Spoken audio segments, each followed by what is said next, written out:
요한복음 20장입니다. 요한복음 20장 22절 한 절을 제가 읽을게요. 이 말씀을 하시고 그들을 향하사 숨을 내쉬며 이르시되 성령을 받으라. 아멘. 자, 우리 예수님께서 부활하시기 전에는, 십자가에 못 박히기 전에 우리 예수님은 거의 안 믿는 자들을 대상으로 전도하고 또 찾아가서 복음 전하시고 많은 이적과 기사를 행하셨습니다. 그런데 부활하신 이후에는 예수님의 모든 사역, 40일 동안의 예수님의 행적을 보면 부활하셔서 40일을 사시는 동안에는 예수님의 제자들을 중심으로 찾아가셔서 그들의 믿음 없음을 책망하시고, 주님께서 아버지께서 자신을 보내신 것 같이 내가 너희들을 보낸다 라고 말씀하시면서 숨을 내쉬고 성령을 받으라 라고 말씀하십니다. 그리고 회개하는 권세를 주시니까 너희들이 가는 데마다 죄를 회개하면 그들의 죄가 사여질 것이요, 그렇게 회개하라고 선포하지 않으면 그 죄가 그대로 있을 것이라고 말씀하셨습니다. 자, 어제에 이어서 어제는 어떻게 하면 부활의 신앙을 가질 수 있느냐 하는 것을 말씀을 드렸습니다. 세 가지로 요약해 드렸죠. 그죠? 부활은 2000년 전에 예수님이 실제로 살아나신 사건이 없었다면 예수님의 제자들이 실망과 시리에 빠져 다 도망가 버렸으니까 그대로 끝나야 되는 것 아니냐 말이죠. 그런데 우리 예수님이 살아나셔서 막달라 마리아에게 산에서 먼저 만나시고, 그 다음에 그 주일날 아침, 부활의 주일날 아침에 새벽에 부활하셨는데, 그날 저녁에 두려워 떨고 있는 예수님의 10명의 제자들에게 찾아가셔서 만난 사건이 요한복음 20장 19절에서 23절에 나타나고, 그 이후에 일주일 더 있다가 도마가 참석한 가운데 예수님께서 또다시 나타납니다. 그죠? 그 본문이 요한복음 20장 24절 이후에 두 번째 제자들에게 나타나십니다. 12 제자 중에 하나인 24절에 보면 디두무라 하는 도마는 예수께서 오셨을 때에 함께 있지 아니하니라. 주일날 첫 번째 부활의 날 저녁에는 없었다 이 말이에요. 다른 제자들이 그에게 이르되 우리가 주를 보았다 하니 도마가 이르되 내가 그의 손에 못자국을 보며 내 손가락으로 그 못자국에 넣으며 내 손을 그 옆구리에 넣어보지 않고는 믿지 아니하겠노라 하니라. 8해를 지나 제자들이 다시 집안에 있을 때에 도마도 함께 있고 문이 닫혔는데 예수께서 오사 가운데 서서 이르시되 너희에게 평강이 있을지어다 하시고, 보세요. 8일이 있다가 만 일주일이 지나서 8일째 되는 날 예수님이 다시 도마도 참석한 가운데 그들에게 나타나신 것입니다. 자, 그러면 부활의 신앙을 가지려면 어떻게 해야 됩니까? 2000년 전에 예수님이 부활하신 것이 사실이기 때문에, 팩트이기 때문에 그 사실을 목격한 도마와 예수님의 제자들이 덜덜덜덜 떨고 겁먹고 있는 그 상태에서 예수님의 부활을 목격하고 체험한 후에는 완전히 태도가 바뀐 겁니다. 그들이 태도가 완전히 바뀌어서 이제는 힘과 용기를 얻고 목숨 걸고 예수님을 증거하게 된 겁니다. 뭐요? 예수님이 살아나셨다. 나는 예수님을 봤다. 예수님이 돌아가시고 끝났는 줄 알았는데 예수님이 살아났다라는 것을 증거하게 될 때에 힘과 용기와 능력과 권세가 나타나는 것입니다. 그 무지하고 목매하고 배우지 못하였던 어부들 출신들, 세리들, 이와 같은 사람들이 예루살렘의 그 잘나고 똑똑하고 대단한 사람들, 많이 배우고 박사고 또 총독이고 로마의 황제고 황제의 신하인 군인들, 로마의 군인들을 향하여 예수가 살아나셨다라는 것을 증거한 것이 그들에게 힘과 용기와 기쁨이 된 것입니다. 아멘. 그러니까 2000년 전에 예수님이 부활하신 것이 사실이었기 때문에 그 다음에 두 번째로 그 예수님을 다시 만날 수 있었죠. 그리고 도마처럼 예수님을 직접 보고 만져보고 예수님 못자국 만져야 됩니다. 내가 그래야 믿을 수가 있습니다. 예수님 옆구리에 창에 찔려가지고 흉터를 보여주세요. 예수님이 보여주신 것입니다. 그러니까 예수님을 체험하니까 그들이 힘과 용기와 부활의 신앙을 갖게 된 거죠. 그리고 그것을 기록한 것이 사도행전이고 그것을 기록한 것이 마태, 마가, 누가, 요한 사복음서인 겁니다. 그러면 2000년이 지난 우리가 부활의 신앙을 가지려면 어떻게 해야 됩니까? 거꾸로 해야 되는 겁니다. 그 사도들이 기록하였던 성경을 우리가 읽고 그 성경에서 살아나신 예수님을 우리가 막 증거하면 우리의 생활 속에 살아나신 그 부활의 주님이 성령으로 임하시게 되고 우리가 그 주님을 만나게 되는 거죠. 체험하게 되는 거죠.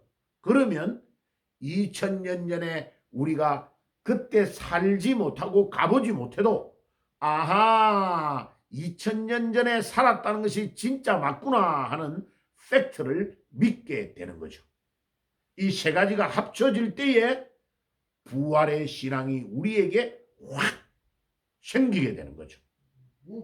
그러니까 2000년 전에와는 반대로 가야 되는 겁니다. 2000년 전에는 살아나신 사실, 팩트가 있었고 그렇기 때문에 도마와 같은 의심쟁이들이 예수님을 믿게 되었고 체험하게 되었고 예수님을 만져볼 수도 있었고 같이 갈릴리 바닷가에서 물고기를 같이 먹을 수 있는 체험을 할 수 있었다. 그리고 그것을 기록한 것이 성경입니다.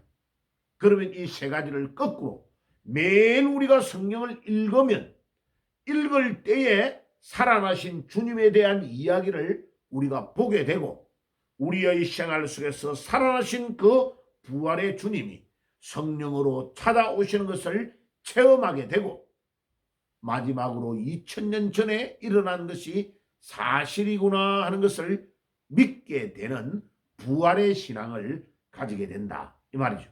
어저께 거기까지 말씀을 드렸어요. 그리고 부활의 신앙을 가지려면 이 거꾸로 세 가지를 해야 된다. 그러면 오늘 아침에는 뭐예요? 그러면 부활의 신앙을 아무리 가지고 있어도 우리가 움직일 수 있는 능력, 힘, 파워가 없으면 배터리가 방전이 다 돼버리면 아무것도 할 수 없단 말이에요.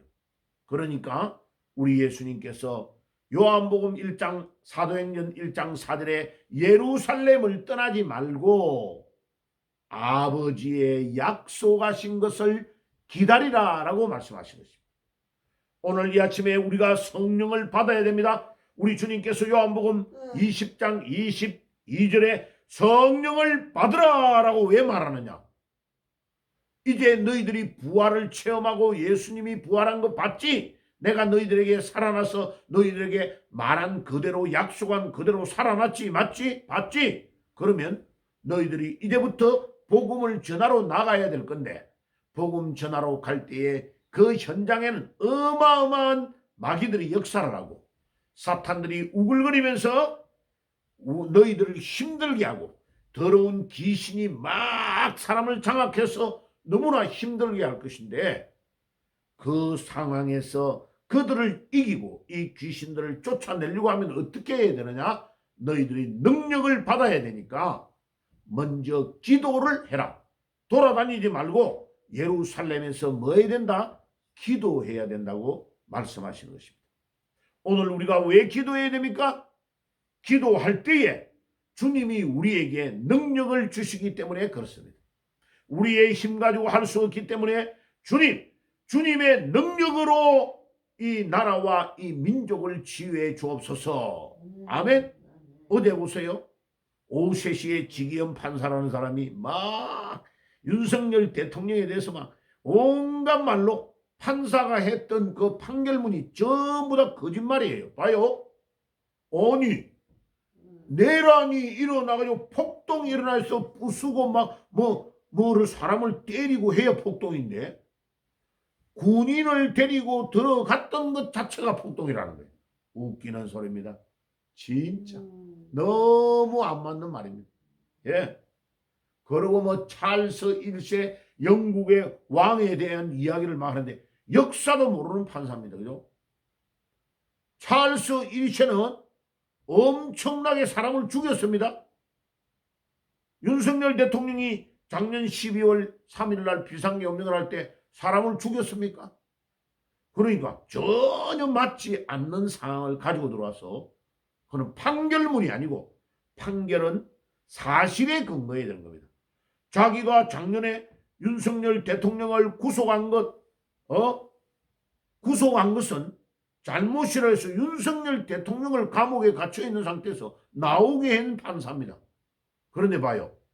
이재명이와 이재명의 일당들 이 반국가 세력들이 막 문자로 막 온갖 것으로 모함을 하고 막 술집에서 뭐 돈 먹었다 뭐 했다 판사를 공격하니까 이 판사에게 두려움이 임한 겁니다.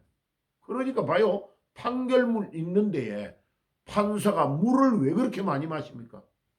자기가 오히려 떳떳하지 못하고 이때까지 판결해 온 것과는 다르게 판결문을 잘못 만들었다는 것이 양심에 막 갇히게 되니까요. 불안하고 두렵고 떨리는 겁니다. 어저께부로 대한민국의 판사는 다 죽었다는 판결문 장송곡을 읽은 겁니다. 그 사람이 판결문은요. 두고 보세요. 하나님은 시간이 가면 하나님의 성령의 능력으로 이 대한민국을 어떻게 변하시며 오히려 거꾸로요. 무기징역을 받은 윤석열 대통령은 픽 웃어요. 변호사를 보면서. 왜요? 자기가 법조인이고 검찰로 거의 20몇 년 30년 가까이를 생활을 하다가 대통령이 된 사람이잖아요. 그러면 이 판결문이 맞다 안 맞다는 것을 누구보다 잘 알잖아요. 그리고 윤석열 대통령을 이제 변호했던 변호사 대표적인 윤갑근 변호사가 나와가지고 완전히 언론인들에게 뭐라고 합니까? 아니 이렇게 할 것 같으면 재판을 1년 동안 왜 했냐고. 모든 것을 입증을 다 해가지고 아니다는 것을 보여줬는데도 재판을 한다면 일주일 만에 지금 항소를 내가지고 다시 고등법원으로 올라가는 이 재판을 할 필요가 있겠는가? 대통령과 다시 의논하고 우리 변호사들끼리 의논해가지고 기권해버려야 되는 것이 아닌가? 다시 말하면 이 나라의 법이 다 망가졌다는 겁니다. 그러니까 보세요. 베네수엘라도 다 봐요. 판사들이 두렵고 떨려가지고 앞에 있는 대통령 정상적으로 된 사람들을 감옥에 가두고 다 해가지고 20몇 년 동안 전 세계에서 4등 5등 하던 베네수엘라가 지금 완전히 꼴찌에서 헤매는 가난한 나라로 대통령 2명이 다망하게 만들어버린 겁니다. 지금 문재인 때보다 이재명이 때 훨씬 더 악한 쪽으로 가고 있습니다. 하나님은요, 부활하신 주님은 살아 계셔서 이들의 행동과 이들의 하는 모든 것들을 다 보고 계시는 것입니다. 그러니까 베네수엘라의 마두로라는 대통령이 아니 순식간에 한번 메가문 모습 보고 미국에 잡혀갈 줄을 어떻게 알았겠습니까? 미국에 잡혀간 대통령이 몇 명 됩니다 벌써. 예, 이재명이 이놈도 잡혀가야 정신을 차릴 것 같습니다. 오 하나님 우리 아버지, 오늘도 성령이여 임하셔서 우리 주님의 놀라우신 능력이 이 땅에 임하시고 부활하신 주님이 살아 계셔서 지금도 똑똑하게 이 대한민국을 지켜보고 있다는 것을 알게 해주옵소서. 예, 말씀을 마무리하겠습니다. 자, 그러면 어떻게 성령을 받아야 되며 성령의 충만함을 받아야 되겠습니까? 사도행전 1장 4절의 언약을 붙잡고, 그 다음에 우리 주님께서 예루살렘 떠나지 말고 언약을 붙잡고 기도해라고 했습니다. 그 다음에 1장 14절에 집중적으로 기도할 때에 성령의 충만함을 사도행전 2장 1절에서 4절에 다시 한번 정리할게요. 언약을 붙잡고 사도행전 1장 4절, 그 다음에 1장 14절에 집중적으로 10일 이상을 기도하니까 사도행전 2장 1절에서 4절에 성령의 충만함을 입었습니다. 이것은 수학 공식과 똑같아요. 지금도 우리가 언약의 말씀, 구약의 약속하신 말씀, 신약의 약속하신 말씀을 붙잡고 기도하면 사도행전 1장 4절의 언약은 요엘서 2장 28절에서 32절의 약속을 말합니다. 그리고 그 약속을 붙잡고 집중적으로 기도하니까 1장 14절이죠. 집중적으로 120여 명의 성도들이 10일 이상을 기도한 겁니다. 그러니까 사도행전 2장 1절에서 4절에 성령의 충만함을 입었습니다. 지금도 우리가 이 놀라운 성령의 능력에 사로잡혀서 우리가 주님 앞에 엎드리고 기도하고 나가면 주의 성령이 우리를 붙잡으시고 전 세계를 완전히 변화시키는, 또 이 대한민국의 법치주의가 다 망가져버린 이 나라에 하나님의 놀라우신 능력이 임하셔서 이 나라를 치유하시고 변화시켜 주실 줄 믿습니다. 이 모든 악한 무리들을 주의 성령의 능력으로 다 이기실 줄 믿습니다. 기도하며 나아가는 새벽이 되시기를 주의 이름으로 축복합니다. 아멘. 기도하겠습니다. 주님, 어떻게 하면 주님이 요한복음 20장 22절에 성령을 받아라고 하셨는데, 현재 명령액으로 말씀하셨는데, 우리가 어떻게 하면 성령을 받고 성령의 충만함을 받을 수 있겠습니까? 주여, 사도행전 1장 4절에 언약을 붙잡고 1장 14절에 집중적으로 기도하면 사도행전 2장 1절에서 4절에 성령의 충만함을 덧입을 줄 믿습니다. 그 능력을 받아야만이 우리가 이 험악한 세상을 이기고 나갈 수 있는 힘을 얻을 수 있는 것을 믿습니다. 주여, 오늘 이 아침에도 기도의 응답의 비밀을 누리는 새벽이 되게 해 주옵소서. 예수 그리스도의 이름으로 기도드리옵나이다. 아멘.